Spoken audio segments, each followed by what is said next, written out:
오늘은 제가 이제 산을 향하여 눈을 들리라라고 하는 제목을 가지고 말씀을 드리겠습니다. 먼저 다윗 왕의 노래인데요. 시편 121편 1절부터 3절과 8절까지 우리 다 함께 읽겠습니다. 시작. 내가 산을 향하여 눈을 들리라. 나의 도움이 어디서 올까? 나의 도움은 천지를 지으신 여호와에게서로다. 여호와께서 너를 실족하지 아니하게 하시며 너를 지키는 이가 졸지 아니하시리로다. 여호와께서 너의 치룹을 지금부터 영원까지 지키시리로다. 여러분들 그 옆에 그림을 보면 저분이 다윗 왕입니다.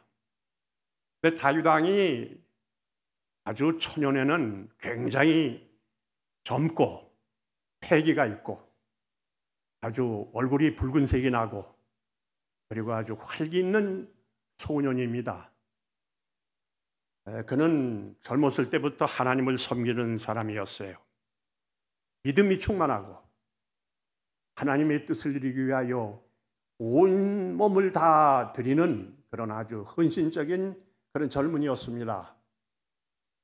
그런데 이 젊은이가 처음부터 이제 형들이 블레셋과 전쟁이 있었기 때문에 아버지의 명을 받들어 형들의 안부를 확인하기 위하여 가게 되었는데 이 블레셋 장병들하고 이스라엘하고 전쟁이 이제 붙게 되었습니다. 그런데 거기에는 블레셋 장군 가운데 여러분 잘 아시는 대로 골리앗이라고 하는 유명한 아주 거인입니다. 키가 정말 6규빗 한 뼘이라고 그랬어요. 오늘날로 말하면 12자입니다. 그러니까 저보다 아마 한 2배 있으면 되는 것 같아요. 그런데 이 엄청난 사람이 아주 온통 온몸에 무장을 하고 나와서 하나님을 모독하는 것입니다. 그래서 이 다윗이 볼 때 너무나 견디기가 어려웠어요. 저 사람이 아무리 거인이지만은 감히 천지 만물을 창조하신 하나님을 모욕하는 것을 보고 그가 자진해서 그와 맞대결 한다고 나섰습니다. 주변 사람들이 말리고 너 같은 어린아이는 안 된다고 하지만은 그는 도무지 견딜 수가 없었어요. 그래서 그가 뭐 무장한 것도 없고 무기도 없고 그러니까 손에 이 물매를 가지고 차도를 주워서 들고는 쫓아나가면서 휘날렸어요. 그런데 이게 차돌이 정통으로 골리앗의 머리에 맞아서 거꾸로지고 말았어요. 이 이스라엘 진영의 온 백성들이 난립니다. 젊은 아이가 어떻게 단번에 그 거인을 거꾸로 들일 수 있느냐?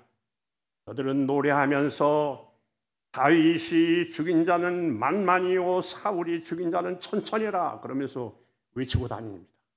그런데 그때 기분 나쁜 사람이 누구냐면 왕인 사울입니다. 왜 다윗이라고 하는 저 젊은 아이에게는 만을 돌리고 나 같은 사람에게 왕에게는 천만 돌리느냐? 그때부터 시기와 질투가 생깁니다. 그래서 저놈이 잘 되면 내 자리를 차지할 것 같으니까 죽이려고 하는 것입니다. 이 다윗이 골리앗을 때려 눕힌 후에는 무서운 폭풍이 왔어요. 왕이 죽이려고 하는 겁니다. 쫓아다니는 겁니다. 그리고 이스라엘 나라의 모든 그 숲속을 다 휘지면서 다윗을 죽이려고 하는 모략을 꾸미는 것입니다. 이 다윗은 정말로 너무나 비참한 사람이 됩니다. 낭패자의 그 쓰라린 맛을 그가 일찍부터 맛보는 것입니다. 그래서 그는 이 거칠은 역경 가운데서 믿음으로 끝까지 나가는 가운데 하나님의 인도를 따라서 사울왕은 마침내 죽고 그 뒤를 이어서 이 다윗이 왕이 됩니다. 그런데 이 다윗이 왕이 될 때 왕이 되기 전에는 사람이 겸손하고 믿음이 충만하고 정말로 하나님의 뜻대로 살려고 하는 그 패기가 있었는데 왕이 되어서 대궐에 살다 보니까는 사람이 격결로 나가는 것입니다. 네. 그가 아주 융성한 대접을 받고 권력을 휘둘르면서 사람들 앞에 우쭐하고 자신만만하고 자존심을 가지고 나가게 되니까는 마귀가 틈다는 겁니다. 그래서 이 다윗이 아주 쓰라린 맛을 맛보게 되는 것입니다. 그래서 이 다윗이 이때로부터 대궐에서 왕이 된 후부터 파란만장한 생애를 살게 됩니다. 파란만장한 생애를 살게 됩니다. 돈도 있고 부자고 권력이 있고 많은 사람들 앞에서 정말로 인기가 있던 이 다윗이 마침내 사단의 이 아주 꼬임의 대상이 되는 것입니다. 먹이가 되는 것입니다. 그래서 이 다윗이 차라리 하나님의 그 인도를 받고 젊었을 때는 하나님의 쓰시는 아주 능력 있는 일꾼이 됐는데 왕이 된 다음에는 영적으로 타락합니다. 그리고는 이제 그 암몬 사람들하고 전쟁이 일어나게 되는데 군사들은 다 나가서 전쟁터에 나가서 싸우고 있는데 다윗은 왕궐에 있으면서 침체에 있으면서 그는 죄에 빠지는 것입니다. 그래서 이 성경절이 보면 사무엘하 11장 1절에 나옵니다. 그 해가 돌아와 왕들이 출전할 때가 되매 다윗이 요압과 그에게 있는 부하들과 온 이스라엘 군대를 보내니 그들이 암몬 자손을 멸하고 랍바를 에워쌌고 다윗은 그대로 있더라. 여러분 이 말을 주의하시면 그대로 있더라. 이게 무슨 말이에요? 온 나라가 전쟁에 그냥 휩싸여 와서 난리인데 다윗은 대궐에서 왕관을 쓰고 그는 아주 온 그 신하들의 융성한 대접을 받으면서 그대로 있더라. 이 그대로 있더라라는 그 단어가 영어로 테리드라고 하는 뜻인데 침체에 빠져 그는 타락하고 있었다 그 말입니다. 바로 그 순간 사단이 가만둘 리가 없어요. 그래서 그 근처에서 목욕하고 있는 밧세바라고 하는 아리따운 여인을 데려다가 아내로 삼습니다. 얼마나 참 끔찍한 일입니까? 그리고는 그의 남편을 전장터에 나가게 해가지고 죽게 만듭니다. 다윗은 갑자기 간음죄요, 살인죄를 범하는 거죠. 여러분 이 사람이요 고통 속에서 좀 고생도 하고 어려움 속에서 살던 사람이요 잘되고 나고 세상이 온통 자기 것처럼 생각할 때에는 이제는 내리막길이 되는 거예요. 다윗의 생애를 우리가 좀 생각해 보시기를 바랍니다. 그래서 이 다윗이 정말로 처절한 생애를 살았어요. 자기 아버지로서 이런 타락하고 보니까 아들, 딸들이 엉망이에요. 그래서 이 자녀들 가운데는 살인자가 나타나고 자녀들 가운데 음란한 행동이 나타나고 그래서 이 다윗이요 자기가 범한 후에는 자식들에게 살인과 간음에 대해서 교육을 못해요. 집안이 엉망입니다. 집안이 엉망. 그래서 이런 그 쓰라린 맛을 보면서 마침내 그 아들 압살롬에게 쫓겨납니다. 그리고 산을 그 감람산으로 올라갑니다. 맨발로. 그리고 그는 웁니다. 울며 그가 강을 요단강을 건너갑니다. 참 처절한 사람이 돼요. 하늘처럼 높이 올랐던 사람이 땅이 꺼지듯이 타락하는 것이죠. 그리하여 그때 그가 한 생을 다 지난 후에 마지막에 그는 호사가를 부릅니다. 호사가. 그래서 그 시편 39편 5절에 그가 뭐라고 노래합니까? 다 같이 한번 읽어보세요. 시작. 주께서 나의 날을 한 뼘 길이만큼 되게 하심에 나의 일생이 주 앞에 없는 것 같사오니 사람은 그가 든든히 서 있는 때에도 진실로 모두가 호사뿐이니이다. 다윗이 배운 게 뭐예요? 호사가입니다. 호사가 인생을 다 살아보니 좋은 때도 있고 나쁠 때도 있고 대접을 받을 때 있고 무시를 당할 때도 있고 왕권을 잡아서 휘두르는 때가 있었지만 다 지나가 보니까는 한 편뿐이라. 호사가라. 이게 호사가입니다. 예, 호사가입니다. 여러분, 우리가 이 다윗을 지금 얘기하고 있지만요, 여러분들 지금까지 살아오신 생애가 어떠하신지 모르지만요, 정말 한평생을 다 살고 보면 호사예요. 그래서 솔로몬이 전도서에 뭐라고 말합니까? 헛되고 헛되고 헛되고 헛되고 헛되도다. 아버지가 부르니 다윗의 그 허사가를 이 솔로몬도 배웠어요. 그래서 우리가 오늘 이 하나님의 말씀을 접하면서 우리가 이 다윗의 생애를 생각하면 왜 다윗이 산을 향하여 눈을 들이라고 말하는가? 나중에 나이가 다 먹고 이제는 구부러지고 그가 이제 힘이 빠지고 권력도 다 없어지고 처절한 인간이 되었을 때 하늘을 쳐다봅니다. 내가 산을 향하여 눈을 들리라. 산에는 누가 계십니까? 하나님이 계세요. 하나님이 계세요. 그래서 그는 하나님께 한 그 간절한 마음을 나타내는 것이에요. 그러므로 우리가 이 인생이라고 하는 것은 다윗만 그렇게 사는 게 아닙니다. 믿지 않는 사람들만 그렇게 사는 게 아닙니다. 믿는 사람도 비슷합니다. 장로님도 목사님들도 비슷합니다. 인생을 한 생을 쭉 살아보면 결론은 똑같아요. 이제는 자기의 힘과 자기 머리와 자기의 가지고 있는 것과 자기가 뭘 가지고 그 남보다도 나은 그런 위상이라든지 명예라든지 이런 게 다 이제 헛되게 돼요. 그래서 우리는 산을 향하여 눈을 뜨는 사람들이 되게 된다고 말이에요. 그래서 이 모세가 일찍이 이스라엘 백성들을 향해서 광야에서 구리뱀을 세워놓고는 저들에게 이 구리뱀을 보라고 호소합니다. 역대하 16장 9절에는 여호와의 눈은 온 땅을 감찰하사 전심으로 자기에게 향하는 자를 위하여 능력을 베푸신다고 그랬어요. 또 그 위에 요한복음 3장 14절에는 모세가 광야에서 뱀을 든 것 같이 인자도 들려야 하리니 예수님께서 이 땅에 오셔서 십자가에 달려 돌아가셨습니다.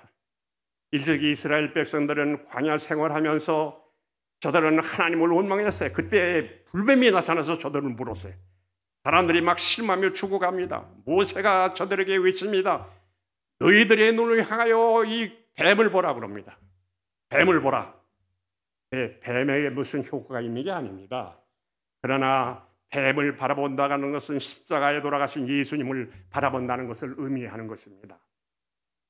그래서 화이표는 이것을 이렇게 주석을 합니다. 구리뱀을 든 것은 이스라엘 백성에게 중대한 교훈을 가르치시기 위함이었다. 그들은 치명적인 독소의 영향으로부터 자신들을 구원할 수 없었다. 하나님만이 그들을 치유하실 수 있었다. 그러나 그들은 하나님께서 만드신 그들의 믿음을 나타내야 한다는 요구를 받았다. 그들은 살기 위하여 바라보아야만 하였다. 교회종은 5권에 있는 말씀입니다. 그런데 우리가 이 세상을 살면서 옛날 이스라엘 백성들이 불평에 불만에 휘달리다가 불뱀을 만난 것처럼 우리가 오늘날 이 세상에 살면서 우리도 이 세상의 온통 뱀입니다. 더구나 이 마지막 시대는 마귀가 가만 안 있어요. 특별히 남은 백성을 물기 위하여 타락하게 하기 위하여 이 사단이 아주 촌시도 가만히 있지 아니하니. 그러므로 옛날 이스라엘 백성들이 광야에서 구리뱀을 전심을 다하여 믿음으로 바라본 것처럼 오늘날 우리 마지막 시대에 사는 우리들은 이 세상에 아주 불뱀들이 득실거리는데 이럴 때 우리는 예수님을 바라보아야만 삶의 길이 열린다고 말입니다. 예수님을 바라봐야 돼요. 예수님을 바라보는 것은 간절한 마음으로 자기를 포기하고 전적으로 우리 구주 예수님만을 바라봐야 한다는 말씀입니다. 여러분들 우리가 여기 앉아 계신 분들은 어떻게 생각하시는 분인지 모르지만은 저는 이제 미국에 있는 우리 성도들이 모두가 다 초창기의 1세대 사람들이 처음에 한국에서 미국에 이민 온 후에 젊었을 때는 참 열심히들 활동했지만은 이제는 여기저기 보면 머리들이 하얗고 나이가 많아지고 힘이 빠지고 허리가 굽은 사람들이 많아요. 저도 한국에 있다가 미국에 온 지가 저는 오래되지는 않았지만은 한 20여 년 됐는데 미국에 와서 처음에는 내가 아는 분들이 많이 미국에 있었어요. 한국에서 미국에 오면 참 내가 과거의 믿음의 가족들을 많이 보리라고 생각하고 왔어요. 근데 한 20년이 지나다 보니까는 많이 가요. 맨 가는 사람, 맨 가는 사람. 네, 여기저기 맨 가는 사람들. 나이가 많아졌어요. 허리가 굽어졌어요. 참 마음이 아파요. 그런데 우리가 젊었을 때 성도들도 열심히 믿어야 되겠지만은 나이가 많아서 허리가 굽어지고 눈이 어두워지고 머리가 하얘진 우리 노인들이 어떻게 하나님을 믿어야 합니까? 어떻게? 젊었을 때보다 더 열심히 믿어야 합니까? 이제 노년이 됐으니까 적당히 믿어야 됐어요. 이제 죽을 날이 가까운 사람이 열심히 안 믿으면 옛날에 믿던 거 다 헛것이에요. 네, 옛날보다 더 잘 믿어야 돼요. 이제 적당히 노인들 됐으니까 어떻게? 그냥 적당하게 성경도 보고 뭐 교회 봉사도 적당하게 하고 그래야 합니까? 야, 저는 제가 이제 이렇게 나이가 들어보니까 참 이제 정말 정신 차려야 되겠다. 지금 정신 차리지 않고 하나님을 열심히 믿지 않으면 옛날에 믿었던 거 다 허사다. 허사가. 다윗이 불렀던 허사가도 우리도 불러요. 다 헛되도다. 그래서 제가 요즘에 이렇게 생각을 해봅니다. 요새 나이들이 많이 들고 건강하게 잘 산다고 그러는데 통계에 의하면 75살이 75세가 건강 나이라고 합니다. 건강하게 75세까지 대부분 산대요. 근데 이제 75세가 넘어가면 눈도 어두워지고 귀도 어두워지고 허리도 굽어지고 발도 저리고 그래서 이제 겨우 어떤 분은 오래 사는 분도 있지만은 85세까지는 거의 다 많이 죽어요. 85세. 80% 넘어서 90세 넘는 사람도 있기는 있지만은 예. 그래서 우리가 75세 건강 나이부터 연령부터 85세 우리가 마지막에 기대 수명까지가 10년 가까이 차이가 되는데 어떤 사람들은 건강하게 지내는 사람도 있어요. 그런데 대부분이 약해집니다. 그런데 이 10년 사이에 우리가 죽음을 위해서 준비하는 기간이라고 생각이 돼요. 그래서 우리가 옛날에 열심히 믿었지만은 우리 오늘 이 로즈미드교회 오신 분 가운데 75살 넘어서 이제 85세를 바라보는 분들은 과거보다도 열심히 믿어야 돼요. 예수님 만나야 돼요. 부활의 아침에 다 일어나야 돼요. 아멘입니까? 아멘이 뭐 별로 크지 않은 거 보니까 일어날 마음이 없는 모양이네. 네. 이 로즈미드 교회가 열심히 있는 교회라고 하지만 이제 나이가 여러분 듭니다. 항상 이 모습대로 사는 분들이 아니에요. 얼마나 나이 들어보면요. 속도가 얼마나 빠른지 몰라요. 일주일이 금방 가요. 1년이 얼마나 빨리 가느냐. 금방 80세, 90세가 됩니다. 그래서 옛날 이스라엘 백성들이 광야에서 구리뱀을 바라보듯이 우리가 이 마지막 세상을 살면서 더구나 인생의 마지막 기한을 살면서 해가 넘어가는 저녁 노을처럼 살면서 우리는 다윗이 부른 이 간절한 그 노래를 생각해야 합니다. 내가 산을 향하여 눈을 들이라 내 도움이 어디서 올고. 다윗은 그렇게 살았어요. 마지막을 아주 잘 살았어요.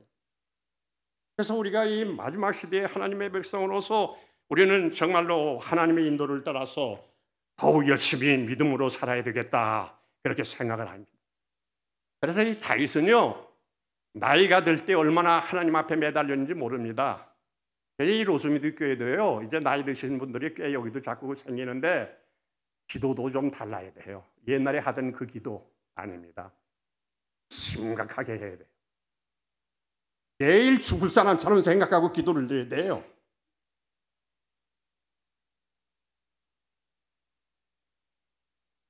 그래서 이 다윗은 이렇게 생각을 합니다. 저 기도를 드려서 시편 71장 9절입니다. 늙을 때 나를 버리지 마시며 내 힘이 쇠약할 때 나를 떠나지 마소서. 아멘입니까? 언제 나를 버리지 말아달라고요? 이 젊었을 때는 친구들이 많이 생깁니다. 근데 나이가 많아지면 애들도 다 떠납니다. 노년이 되면요, 이제 외톨이입니다. 여러분들 나이가 많으면 여러분들을 도와주실 분은 하나님밖에 안 계세요. 그래서 다윗은 그걸 알았어요. 다윗은 그걸 알았어요. 그래서 화이트빈이 교회적은 일권 422쪽에 이렇게 말씀을 합니다. 나는 다윗이 늙어서 자기 일을 버리지 말라고 주님께 간구할 때 무엇 때문에 그렇게 간곡한 기도를 드리게 되었는지를 보았다. 간곡한 기도를 드렸어요. 간곡한 기도. 그런데 무엇 때문에 그렇게 간곡한 기도를 드리게 되었는지 보았다. 그는 주변의 노인들이 대부분 행복하지 못해. 여러분들 나이가 들면요, 행복한 것도 별로 없어요. 머리다 하얗고 일어나면 아무리 화장품을 막 갖다 붙여도 이쁘지 않아요. 노인이 되면 이제는 한물 간 거예요. 예. 예. 심지어는 그냥 아이들도 다 좋아하는 아이들이 없어요. 이제는. 예. 그래서 이 화이트빈이 하는 말씀입니다. 나는 다윗이 늙어서 자기를 버리지 말아달라고 하나님께, 주님께 간구할 때 무엇 때문에 그렇게 간곡한 기도를 드리게 되는지를 보았다. 그 다음에 잘 들어보세요.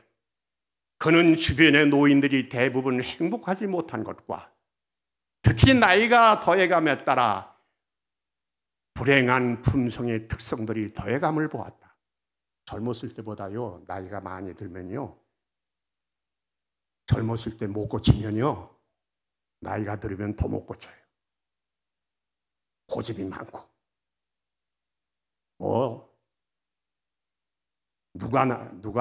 내가 이제 나이가 이렇게 들었는데 누가 뭐래? 그리고 말도 조심하시지 않고, 그리고 그냥 아주 그 고집이 세져요. 노인이 되면 고집이 세진다고 그래. 그래서 주변의 노인들이 행복하지 못한 것을 보았다고 그랬어요. 사람들이 천성적으로 편협하고 탐욕적이면 나이가 많아질 때 그 성격이 가장 불쾌하게 나타난다. 우리가 인정해야 합니까? 우리 변명하지 마세요. 나는 안 그럴 거야. 다른 노인들은 다 주책이 없어도 나는 안 그럴 거야. 아닙니다. 여러분, 자신하지 마세요. 노인이 되면요, 더 마음이 약해져요. 아주 두렵고 떨려요. 그래서 차라리 예수님 열심히 믿을 때 젊었을 때 눈을 감았으면 좋겠어요. 나이 들어서 괜히 뭐라고 그럽니까? 치매 걸려가지고 헛된 소리 할 때 그냥 남에게 이상하게 취급을 받을 때 눈을 감는 것보다. 그래서 제가 오늘 이 말씀을 좀 드리는 것은요, 이제 저같이 나이가 꽤 든 목사들이 이런 설교를 할 수 있지, 우리 젊은 목사님들이 이런 설교 못합니다. 예.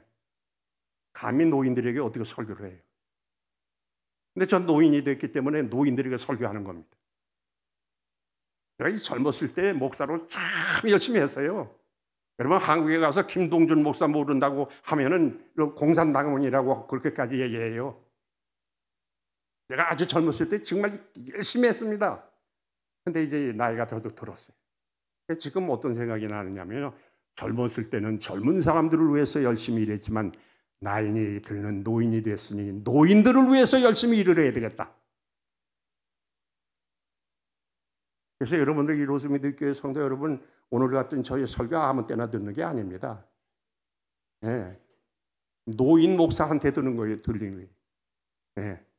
그래서 저도 똑같아서 얘기하는 거예요. 저를 빼놓고 얘기하는 게 아니에요.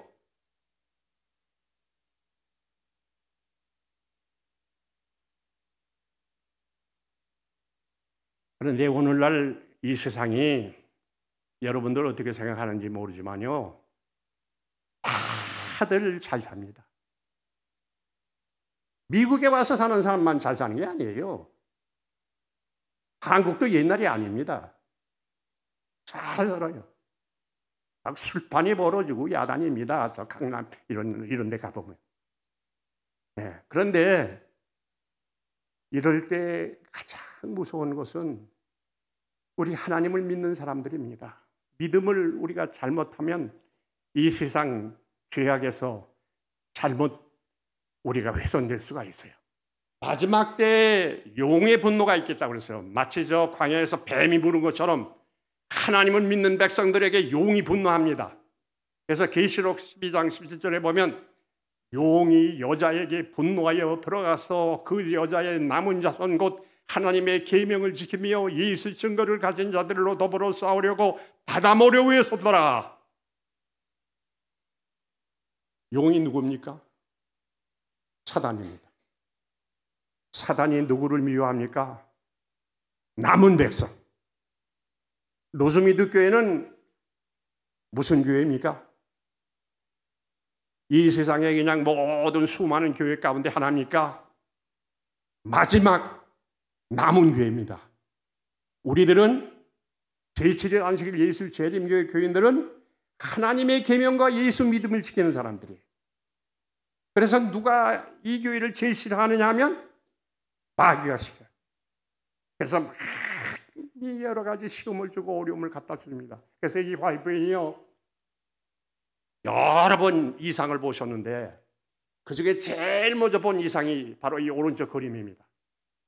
이 그림을 보면 하나님의 백성들이 높은 좁은 길을 향해서 올라갑니다.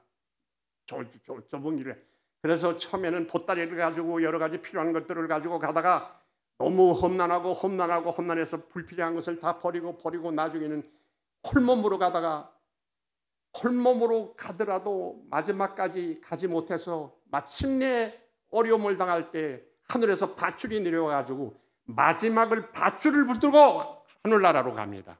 그게 화이트인이 본 그림이에요. 이 하나님의 백성들은 화려하게 사는 사람들이 아니에요. 갖은 고난과 시련과 사단의 여러 가지 유혹을 받으면서 삽니다. 그래서 우리가 어디에 지금 속한 사람들이냐면 저 좁은 길을 걸어가는 하나님의 백성. 그래서 자서전 62쪽에 보면 이렇게 얘기했어요. 이 음성을 듣고 나는 눈을 들어 땅에서부터 높은 곳까지 뻗친 곧고 좁은 길을 보았다. 재림 신도들은 까마득한 그 길 끝에 자리 잡은 도성을 향하여 여행을 하고 있었다. 여기 앉아 계신 여러분들은 보통 분들이 아닙니다. 마지막 백성입니다. 용이 제일 싫어하는 교회예요. 왜? 하나님의 뜻대로 사니까. 안식일을 지키는 사람들이 그렇게 많지는 않아요. 그래서 이 하나님의 뜻대로 살려고 하는 사람들 제일 싫어하는 사람이 제일 싫어하는 자가 누구냐면 용이에요. 사단이에요. 우리가 이 마지막 교회 제7일 안식일 예수님 교회에 용이 제일 싫어하는 교회에 하나님의 백성들에게 영감의 증언을 주신 분이 엘렌 G. 화이트 부인입니다. 그래서 화이트 부인의 기별을 여러분들이 보면은 우리가 지금 교과 공부할 때도 화이트 부인의 그 여러 가지 주석이 많이 나오고 새벽 기도회 아침 기도력에도 화이트 부인의 말씀을 우리가 많이 보는데요. 이 화이트 부인은 이 마지막 시대에 제7일 안식일 예수 재림교회에 보내신 하나님의 종입니다. 그런데 그 하나님의 증언을 보면 화이트 부인의 기별을 보면 우리가 예수님을 바라보라, 예수님을 바라보라, 자기를 부인하고 그런 말씀이 많이 나와요. 그래서 여기 교회증언 5권 680쪽에 나옵니다. 하나님의 동역자가 된 우리는 더욱 열렬한 경건과 자아를 더 적게 높이는 일이 필요하다. 하나님의 종들은 제7일 안식일 예수 재림교인들은 경건하게 살아야 돼요. 경건하게. 그리고 자아를 더 적게 높이는 것이 필요하다. 세상 사람들이 다 자기 멋에 사는 사람들이 많지만요, 우리 하나님의 백성 마지막 하나님 예수님을 만나고자 하는 재림 성도들은요 절대로 자기를 높이는 일을 해서는 안 돼요. 교회에서나 사회에서나 겸손한 사람이 돼요. 믿음으로 예수님을 바라보며 살아야 된다 그 말입니다. 자아를 높이면 높일수록 하나님의 영의 증언들을 믿는 믿음은 감소될 것이다. 그래서 우리 제2세상적 예수 재림 교인들에게 제일 무서운 것은 뭐냐면요, 사단이 어떻게 우리를 꼬이는지 아세요? 그냥 정면으로 와서 칼로 우리를 치는 게 아니에요. 우리 마음에 교만한 마음을 일으켜서 자존심을 높이면서 예수님의 십자가를 바라보지 않고 세상을 바라보다가 다 넘어졌다. 그래서 자아를 완전히 신뢰하는 자들은 하나님의 영과 증언들을 통하여 하나님을 더욱 적게 볼 것이다. 자아를 신뢰하는 사람은 하나님을 적게 본다 그 말. 그래서 이 화이트빈의 기별이 계속해서 자아를 죽이라. 제가 저 화이트빈의 콘클단스라고 하는 그 단어를 쫙 많이 살펴보면요, 셀프라고 하는 단어가 제일 많이 나와요. 자아를 죽이라. 자아를 죽이라. 셀프. 자아를 죽이라. 그래서 우리가 교회를 다녀도 어떤 사람들은요, 자기를 내세우기 위해서 교회 다니는 사람들도 있어요. 자기 자랑, 자기 재능, 자기 머리. 이거 아주 위험해요. 제7의 안식일 예수재림교회는 위험해요. 그렇게 하면 하늘나라 갈 수가 없어요. 저는 여기 우리 임태경 장로님이 시조사적이라 하지만은 제가 한국에 있을 때 4년 동안 시조사 사장으로 일했습니다. 그때 사색 인쇄기를 들여와가지고 얼마나 많은 책들을 인쇄했는지 몰라요.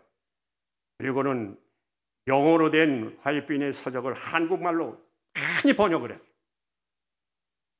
그런데 제가 시조사에 있으면서 마음에 생각하기를, 내가 시조사에 있으면서 책만 만들어가지고 다른 사람들에게 보급하는 것도 좋지만은 내가 화이트빈의 말씀을 많이 봐야 되겠다. 그래서 지금도 제가 화이트빈 책을 많이 가지고 있는데요, 뻘건 줄이 얼마나 많이 있는지 몰라요. 아주 중요해요. 지금 봐도 얼마나 감동이 되는지 몰라요. 그래서 특별히 우리 제7의 안식일 예수재림교회의 교인들은 성경도 열심히 연구를 해야 되지만은 화이트빈의 말씀을 많이 읽어야 돼요. 네. 그래야 우리 마지막 신조로서 겸손한 사람으로 돼요. 자기를 높이는 데에 우리가 혈안이 되지 않고 예수님을 높이며 사는 하나님의 백성이 된다. 여러분들, 이 세상에서 지금 제일 자신을 높이는 짐승이 등장을 했는데요, 로마 교황이 미국 사람입니다. 베드로 후에 267대 교황이라고 하는데요, 미국 사람이 참 교황이 됐어요. 근데 이 로마 교황은 267대인데요, 여러분 아시는 대로 주 538년부터 1798년까지 1260년 동안 이 성도를 괴롭히고 하나님의 계명을 변경시킨 그 장본인이 로마 교황이에요. 근데 오늘날 나와가지고 얼마나 큰 소리를 치는지 몰라요. 그런데 앞으로 이제 우리가 계시록 13장을 보면 두 뿔 가진 아주 깨끗한 어린 양이 나오는데 그게 미국입니다. 앞으로 이 미국의 세력하고 로마 교황의 세력이 합쳐서 하나님의 백성을 괴롭히는 일들이 예언되어 있어요.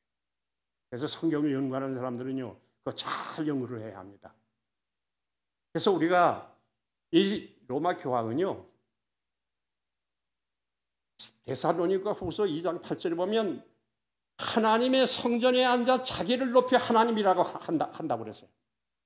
이 세상에 사람이 자기가 하나님의 대리자라고 말하는 사람은 로마 교황이에요. 그러므로 이런 상황을 생각해 보면서 하나님의 교회는 더 겸손해야 돼요. 겸손하게, 교회도 겸손하게 다니고 하나님의 사업도 겸손하게 하고. 우리 주 예수님이 십자가에 달려 돌아가셨다가 3일 만에 부활하셨는데 제일 먼저 만난 여인이 막달라 마리아입니다. 이 막달라 마리아는 예수님이 세상에 계실 때 제일 겸손한 여인이었어요. 십자가에 달려 돌아가시기 전에 시몬의 집에서 저녁을 잡수실 때 이 여인은 비싼 향을 300데나리온이라고 하는 그 엄청난 값어치가 있는 향유를 사다가 예수님의 발에 붓고 머리카락으로 예수님의 발을 씻으면서 예수님을 만난 사람이에요. 무엇 때문에 예수님이 부활하시자마자 베드로도 아니고 요한도 아니고 야고보도 아니고 제자들도 다 아니고 이 천하고 보잘것없는 여인을 제일 먼저 만나셨는가 생각해 보시기 바랍니다. 가장 겸손했기 때문에 그래요. 가장 겸손해요. 그래서 이 교회에 다니고 하나님의 백성들 마지막 예수님을 만나려고 하는 사람들은요, 겸손한 백성이 돼요. 겸손한 백성. 우리가 이 세상에 너무 세상이 화려하고 교만하게 사는 사람들이 많고 해서 하나님 믿는다고 해가지고 겸손하게 산다는 게 그렇게 쉽지는 않습니다. 그러나 재림의 날 예수님을 만날 사람은 겸손한 사람입니다. 그래서 이사야 29장 19절에 보면 겸손한 자에게 여호와로 말미암아 기쁨이 더하겠고 사람 중 가난한 자에게 여호와로 말미암아 즐거워하리니, 겸손한 자에게 여호와로 말미암아 기쁨이 더한다. 겸손한 자. 예수께서 요한복음 20장 16절에 보면 이렇게 말씀을 합니다. 예수께서 마리아야 하시거늘 마리아가 돌이켜 히브리 말로 라옴니여 하니 예수님께서 이르시되 나를 만지지 말라. 내가 아버지께로 올라가지 못하였노라. 여러분 기억하세요. 예수님이 부활하신 다음에 제일 먼저 하나님께로 가야 되는데 아버지 하나님께로 가기 전에 제일 먼저 만난 여인이 막달라 마리아. 왜? 그는 겸손했기 때문에. 겸손했기 때문에. 그가 장로가 아닙니다. 그가 목사도 아닙니다. 다만 겸손한 여인입니다. 그래서 예수님께서 말씀하시기를 복음이 전파되는 곳곳마다 이 여인의 행한 일을 전하라. 예수님께서 말씀하셨습니다. 예수님은 겸손한 사람을 만나기를 원하십니다. 우리 로즈미드교회가 앞으로 하나님 말씀으로 온당하게 사시다가 예수님 만나는 분들이 많이 계시기를 바라는데 그 중에도 우리가 하나님의 은혜 안에서 겸손한 사람이 되어서 막달라가 마리아가 제일 먼저 만난 예수님, 우리도 예수님을 기쁘고 즐겁게 만나는 하늘의 백성 되시기를 간절히 바랍니다.